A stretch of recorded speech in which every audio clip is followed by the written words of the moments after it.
Bonjour les étudiants, nous sommes tous confinés et dans ce contexte, les études c'est un petit peu compliqué. Vous avez des difficultés et nous aussi, des difficultés pour se motiver, pour se concentrer, pour travailler tout simplement. Alors, je vous propose qu'on en parle sur LVE, c'est votre web radio. Dimanche prochain, à partir de 9h, on va faire une libre antenne pour vous. Une libre antenne dans laquelle on va partager des difficultés, mais aussi des solutions, des idées, des méthodes de travail. Tout ça, on le met en commun dans cette espèce de grand forum qu'on va faire ensemble.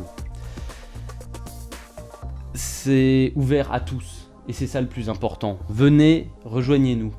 Ce n'est pas parce qu'on est confiné qu'on ne peut plus s'entraider pour réussir au mieux, et s'entraider aussi pour apprendre un maximum de trucs en même temps. Le monde, la culture, toutes les cultures, les sciences, la recherche, bon, le Japon aussi. Depuis 5 ans sur LVE, on vous parle de tout, avec nos petites spécialités. Aujourd'hui, dans Si ça se recherche, on va aborder un nouveau sujet d'histoire, comme vous savez que c'est ma marotte, et on va parler d'histoire contemporaine et plus particulièrement d'histoire post-coloniale. La réalité historique de ce que cette nouvelle a apporté au Japon peut peut-être aussi nous guider dans l'époque que nous vivons. Imaginez, Yon, il est sur le chemin, très content d'avoir gagné.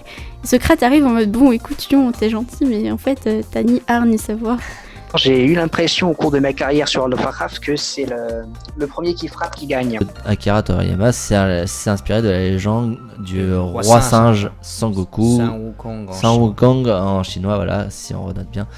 Mais voilà, il a fait les traductions et il a adapté son univers à autre chose. Donc... Si vous êtes intéressé par le reste de son œuvre, sachez que souvent c'est des recueils assez courts, hein. Les romans ils font souvent autour de 200 pages.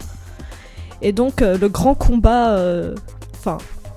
elle n'était pas forcément dans les mouvements très militants communautaristes, Toni Morrison, hein, même si elle a vécu l'époque de Martin Luther King et de Malcolm X par exemple. Par contre elle a soutenu Barack Obama sur la fin de sa vie. Manuel Valls a fini par se retirer à la faveur d'un scrutin présidentiel qui ne lui a pas du tout été favorable. Bref. Quelle surprise! Ça, c'était la dernière utilisation du 49.3 sous François Hollande, mais les temps ont changé, nous sommes dans le nouveau monde, souvenez-vous, nouveau monde où tout se passe comme avant. Bref, ça n'existe pas.